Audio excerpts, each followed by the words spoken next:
maybe you're manifesting here someone, or let's say something that will make you feel excited. But I do get that it's about your passion and love. So kung ano man itong minamanifest mo, because I saw the magician in the um, Ace of Wands right here while shuffling, kung ano man yung minamanifest mo, no? Like, excited ka, no? For something, or may konektado doon, no? And I do pick up it has something to do with your love life. Yes, that's what I'm picking up. Because we have here the Knight of Cups. You're seeing a lot of signs and synchronicities, or ano man yan, clues, hints, no, na nagpapatuloy, no, na maaaring itong tao na to nakatakda para sa'yo. Itong tao na to, no, ay well protected right here by angels and spirit guides, at talagang may isip mo at nararamdaman mo, no, na baka ito na talaga yung taong nakatakda para sa'yo. Yan. At maybe this is you are someone here who is spiritual, or maybe this is you. You just trust your angels and guardians na nadadalhin nila sa'yo, sino man yan, or ano man yung klase ng love life na minamanifest mo. And it looks like it's happening. Wow. So let's see. Okay, so let's go ahead and check these informations here for you guys.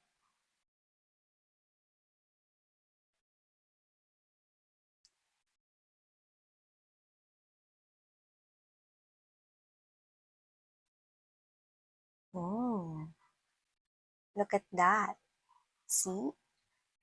Yun naman yan, no? May mga nakapalibot dito ng mga Cupid angels, no? Kung ano man itong klase ng connection na to with someone here, this is some kind of a fated connection na talaga naman na kayong dalawa ay itinadhana nitong person na to na magtagpo, itinadhana nitong person na to, no, na magkaroon rito ng isang ganitong klase, no, ng connection, no? Ano ba yung klase ng connection na yan, Miss Yan? Ito ay isang klase ng connection kung saan, kung sino man 'tong person na 'to, nakakaramdam ako rito ng energy na siya ay talagang totoo pagdating sa kanya ritong nararamdaman, 'no, sa iyo, 'yan. O sige, ligpit na natin 'tong reading. Tapos agad. So, yun yung mga babes na, see, we have here the Six of Cups energy. Kayo'y pinagtagpo, hindi dahil wala lang, kundi kayo pinagtagpo, no, dahil may dahilan. At yun ay para maging parte kayo ng buhay ng isa't isa, no? At kung anong klaseng parte ng buhay ito sa nakikita ko rito, hindi ito isang klase ng koneksyon na matatapos din, no? Kundi isa itong klase ng connection kung saan meron ditong long-lasting or long-term commitment ang nakikita natin dito, no? So, yan, ilatag naman natin lahat dito collective na bago natin tuluyan na pag-usapan ano bang meron dito. Yan. So yeah, with the Page of Cups energy, this feels like new love, or maaring nag-dive kayo into a new connection here. Bago lang tong love, romantic connection ninyong dalawa. Pwedeng kakasagot nyo pa lamang sa isa't isa, no? At kaka-agree nyo pa lang na magkaroon dito ng relationship, na pwedeng tapos na kayo sa ligawan stage, no? To some of you. Pero sa iba naman sa inyo, pwedeng wala pa to sa inyong buhay, but I'm seeing this person here, no? Meron siya ritong ginagawa mga pagbabago sa sarili niya, no? Which is mga improvements yon, progress sa buhay niya. Kaya kahit na hindi ka pa man niya nakikilala, itong person na to, no, habang pinapatuloy niya rito, no, na gumawa ng maganda at positibong pagbabago sa buhay niya, no, nagkakaroon rito ng palapit, no, na pagtatagpo sa inyong dalawa kung hindi pa siya pumapasok sa life mo. Yan, no? So, kung sino man siya mga babes, no, kahit hindi ka pa niya kilala, nakikita ko rito na basta tuloy-tuloy lang yung ginagawa niyang pagpapahalaga sa kanyang sarili at pag improve rito sa kanya ritong buhay, mas napapabilis rito, no, ang inyong pagtatagpo. Mas mabilis kaysa sa inaasahan. So, yan, natin muna natin lahat dito. The bottom of the deck, we have here the Nine of Swords energy. Wow, Nine of Wands. So, the Nine of Swords energy. Ang ganda, guys. At, wow, Four of Wands. Tabang, taray. Wow. So, see, sabi ko sa inyo, no? Wait na, ayusin ko lang, dumilim yung ating screen. Hindi ko na nakikita yung screen dahil ang dilim. dito sa akin. Okay, so 'yan, okay na mga babes 'no. So, hi and hello collective. Maraming maraming salamat sa patuloy at wala po ninyong sawang pagsuporta sa'kin dito sa channel na ito. At 'yan 'no, para sa hindi pa po nakakaalam sa iba 'no, meron tayong channel ang Dalnim, 'yan 'no, channel 'no, at yung iba siguro naguguluhan 'no, kasi meron dun na Korean na na writings 'no. So, yun mga babes 'no, Dalnim kasi yung napili kong pangalan ng channel na yun, pero Tagalog readings tayo dun 'no, kagaya dito sa The High Priestess. So, ang link niyan ay nasa description box 'no. Collective readings ang ilalagay natin diyan at meron na rin mga uploaded na timeless readings na maaari ninyong panoorin 'no. So, kagaya ng pagtambay niyo dito sa The High Priestess, puwede rin po kayong tumambay dun 'no, at inaanyayahan ko kayo na mag-subscribe dun at i-on ang notification bell 'no. Bakit 'no?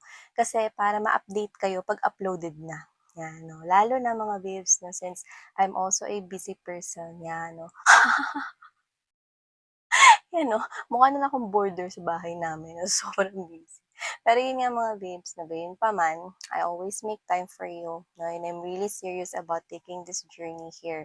'Yan 'no, to be your medium as your energy reader 'no. So, hindi ko alam kung anong oras talaga eksakto na-upload yung mga video readings 'no, kaya inaanyayahan ko kayo na mag-subscribe at i-hit ang notification bell para updated kayo 'no, anytime and anywhere.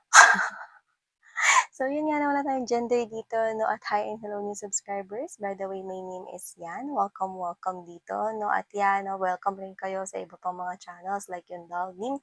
Yan 'no, Dalnim channel 'no is ang ibig sabihin kasi nun is, Goddess of the Moon in Korean 'no, at meron din ako isang channel na all about Taurus 'no, English language naman yun. Para yun sa mga Taurians, dealing with Taurians or may Taurus placements 'no. So kahit saan kayong channel 'no, diyan man sa tatlo na 'yan 'no, welcome, welcome kayo. So yun nga mga babes 'no, ayan, so nakikita ko rito, okay. We have here the Three of Swords energy, Two of Swords, and there you go, you've got the Two of Cups. So sa nakikita ko here, meron ditong bagong ka-connect kayo 'no. At maaaring kung ano man 'tong klase ng connection na 'to na nakikita ko na maganda ang nagiging, simula ninyong dalawa 'no. Kahit hindi pa kayo magkaroon ng relationship or kahit hindi pa kayo official link kayo, nakikita at nararamdaman mo na rito 'no, yung intention at yung magandang samahan na talagang lalalim pa ang inyong pagtitinginan nitong person na 'to 'no. Maaari mo siyang nakilala 'no, sa online here 'no, or maaaring dun lang kayo madalas na nag-uusap 'no. So, kung sino man 'to 'no, lumalabas siya dito with the Six of Cups energy and the Seven of Wands energy 'no, nakikita ko rito na alam mo ang ganda. Alam mo isang mensahe na nakukuha ko dito na talagang kay tibay 'no, with the Three of Swords energy, Two of Swords, Six of Cups, and there you go, the Seven of Wands energy. Whoever this energy is 'no, na kumo-connect sa inyo ngayon 'no, in a very heart space level, I do pick up 'no, na siya ay alam mo 'yun 'no, parang, isang pangako rito 'no, ang puwedeng direkta niyang sinabi sa inyo or isang pangako ang binitiwan niya rito 'no, sa kanyang isipan 'no, na parang simula ngayon hindi ka na, hindi ka na mag-iisa, sabay nating gagawin ang lahat together. 'Yan 'no, so gano'n 'no. Parang this person here 'no is hindi parang ipinapangako niya sa'yo or ipinapangako niya rito 'no na mananatili siya sa tabi mo at sabay ninyong gagawin ang lahat 'no ng magkasama. Kumbaga parang hindi ka na mag-iisa, hindi mo na kailangan gawin yung mga bagay na nagagawin mo nung nag-iisa ka kasi makakasama mo na ako. Yan 'no, alam mo yung kanta na yun 'no, "At ako ay lagi mong makakasama." Yan 'no, so this person here is someone na, maaaring yan ang kanyang pangako sa sarili niya 'no, parang hindi niya na yan sinabi sa'yo sa iba sa inyo 'no, pero yan yung pangako na binitiwan niya sa sarili niya na hindi ka niya hahayaan na gawin mo ngayon yung mga bagay na ng mag-isa dahil kasama mo na siya. Oh, at yung iba, sabi ko sa inyo kanina pa 'to nakikilala, ganyan na yung kanya ritong pananaw at, iniisip 'no, sa kung saan man siyang lupalop ngayon na kapag once na pumasok siya sa isang relationship, hindi niya hahayaan yung partner niya 'no, na harapin ang mga pagsubok ng mag-isa, na dumaan sa mga challenges na ng mag-isa 'no, na harapin yung mga bagay ng mag-isa. Kasi nakita ko rito mga babes is with the Three of Swords energy and Two of Swords 'no, ikaw 'to na parang dumaan ka dun sa parang isa ka rin 'no, na naging biktima 'no ng pag-ibig 'no, ng maling pag-ibig in the past 'no. And this is you na parang yung iba sa inyo inantay niyo pa rito yung maling tao 'no, pero dahil isa nga yun na maling tao 'no, hindi na yun bumalik or kung bumalik man yun lumayas lang din ulit. So, maling tao talaga. So, kung sino man 'tong bagong kumo-connect or bagong ko-connect sa inyo, nakikita ko 'no na nakikita niya dito, yung iba sa kanila nakikita niya sa inyo ang kanilang sarili. So, maaaring yung iba sa inyo meron kayo rito as in literal na pagkakapareho 'no, at yung iba naman 'no is maaaring, um, kayo ay, nakikita niya 'no, nakikita niya rito 'no, yung parang alam mo yung isa kayong refleksyon na parang pakiramdam niya 'no, you are like their mom, you are like their meron silang favorite person sa buhay nila 'no, pero hindi yun yung ex, linawin ko lang. Hindi nila kayo kinukumpara sa ex dahil iba kayo. So, this could be somewhat here comparison na parang, iniisip nila parang, um, dagdag dagdag ganda points or dagdag pogi points kasi nakikita ko sa kanya si mama or nakikita ko kasi sa kanya si papa or 'yan 'no. Meron siya dito kinukumpara or nakikita ko sa kanya yung lola ko kasi ganito yung lola ko, 'yan 'no, parehas kayo. So, whether this person here is saying that to you or not, yun yung nasa back of their thoughts. So, sa nakikita ko rito 'no, this is someone here na alam niya rin kasi yung pakiramdam 'no, na hinaharap yung mga problema ng mag-isa.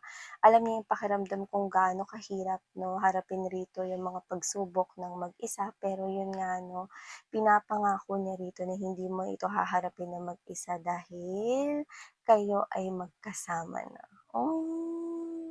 Kahit gaano kahirap pa yan be.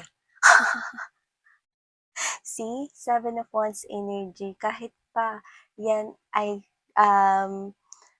kasing taas ng bundok or bulubundukin 'no, handa niya itong harapin 'no, together with you. Kahit pa yung problema mo ay kasing laki at kasing dambuhala 'no, ng anumang pinakamalaking bagay sa mundo, kaya niyo yang harapin at hindi mo raw yan haharapin 'no, ng mag-isa dahil siya ay iyong makakasama. Alam mo ba, right at the middle of this reading ninyo is we have here this strength card, no, together with this page of cups energy, and there you go, the changes, wheel of fortune in a bright position. Told you guys that this is meant to be. This is some kind of a fated meeting here. This person here will definitely boost your confidence, and this person here will never let you make harap sa kahit na anong battle no or war ng mag-isa no. This person here will be with you, and I'm seeing na hindi lang siya rito puro salita na talagang haharap siya rito sa gera at handa siyang humarap sa kahit na anong gera. Pasimbolo lang yun na doesn't have to be na gera talaga. It's like an idiomatic expression or malalim rito na parang salita no upang patungkulan kung ano man yung mga problema, mga pagsubok, mabigat man, or kahit gaano pa yung kabigat, no, this person here will definitely be with you at dalawa ninyo yung haharapin. Kung noon pakiramdam mo mag-isa mo hinaharap yung mga problema rito, pues ngayon hindi na gano'n na magiging sitwasyon. Ang taong ito ay magdadala rito ng pagbabago 'no, lalo na sa iyong inner self. Nakikita ko rito na magiging malaki ang kanyang ambag upang mas lumakas ang iyong confidence at magkaroon ka rito ng tiwala sa iyong sarili 'no. So nakikita ko kung sino man siya with the Page of Cups energy. Alam mo ba, lagi kong binabanggit 'no, ang Page of Cups energy sa classic tarot, yun yung excited na ibigay sa kanyang napupusuan, sa kanyang iniirog or sa kanyang crush, yung nahuli niyang fish, 'no? 'Di ba? Once a person may nahuli ka na parang food or parang meron ka ritong pinaghirapan na kunin 'no, yung iba tend to think na sa sarili niya yun parang siya kakain nun, 'di ba? Kung fish man yun, pero hindi. Iaalay niya yon sa kanyang napupusuan or nagugustuhan, no? And that is definitely you. So this Page of Cups is someone here who is very sweet and romantic. This person here is someone who will definitely make sure, no, na okay ka at all times. So this is someone here with the Page of Cups energy, is someone here na gusto niya ritong iparating, no, na ikaw ay kanya ritong aalagaan, no, at very concerned siya sa'yo, no. And with this Eight of Wands energy and Queen of Cups together with this King of Swords energy, nakikita ko rito na mahaba talaga ang magiging biyahe ng love story ninyo. Ang presence ng King of Cups, I mean, ng Queen of Cups, din naman Queen of Cups, para na binanggit ko, King of Cups, no? Definitely, your perfect match right here, no? At maaaring maging perfect match talaga kayo, no? Dahil nagsisimula pa lamang ang connection na to or sa iba magsisimula pa lamang, titibay at lalago rito, no, ang inyo ritong pagtitinginan sa isa't isa, no. And with this King of Swords energy, parehas kayong may matututunan mula sa isa't isa na makatutulong upang umusad. Eight of Wands energy ang inyong relationship, no, or ang inyo ritong connection, no. At nakikita ko rito na with this Nine of Swords energy, Nine of Wands, diba sabi ko sa inyo ang ganda nung nakita kong combination na 'to, kasi kung ano man yang takot na 'yan, 'no, takot na mag-isang harapin yung problema, takot rito na mapag-iwanan, 'no, or takot rito na hindi masolusyonan yung problema ng mag-isa, or takot rito na wala kang makakasama, nakikita ko 'yan ay matatanggal at magtatapos na. Nakikita kita na tumatapak dito sa isang magandang love and relationship right here. This is like lover and friend at the same time. So I do pick up right here that this will be your fairy tale dream come true love story. Tingnan mo kung gaano ka-beautiful yan. I'm seeing groom right here and bride. And look at those people around you. 'Di ba? Super happy sila, no, dahil dito sa connection na to, no? Dahil lalo na, no, yung mga family members at mga true friends mo rito, no, na magiging ibang-iba ka na talaga, mas magiging masaya ka, mas magiging mas magiging malaya ka na ngayon na i-express yung sarili mo, no? Mas lalo ka na ritong sumigla, tumatawa ka na ulit, no? Yun naman yung gusto ng pamilya mo. Kaya nakikita nilang makabubuti itong tao na to sa'yo. And definitely marriage, see? Yung iba sa inyo, you could be dealing here with ibang lahi, no? With foreigner, kasi tingnan mo naman yan, no? Iba yung nagiging kasuotan dito, but doesn't have to be. Pwede rin naman mga babes, no, na meron kayong mga differences, pero tingnan mo naman yan, diba? Nakikita ko na kayong dalawa ay magiging mas matibay pa, no, na magsasama dito. Kaya nga sabi ko sa inyo, long term or long lasting ang nakikita ko dito sa inyong klase ng connection with this person. So yeah, I'm definitely seeing here initials letter L, letter T, letter P, and letter Z. So whatever the case may be, no, initials man nila yan or part ng letters ng name ninyo, or doesn't have to be, maybe that someone here specific, just take how this resonates. But I'm seeing changes will definitely happen in your love life. And what I love about this one, this is something here that you can count on na hindi talaga siya rito mangiiwan, no? Kasi kahit hindi mo sabihin, no, talagang yun yung gusto niya ritong gawin at hindi lang basta ipangako, no, sa'yo na simula ngayon ay hindi ka na mag-iisa dahil makakasama mo na siya. So yeah, no? Ito nakikita ko mga mensahe here for you guys. Thank you so much. Sana ngayong love and light. Annyeong.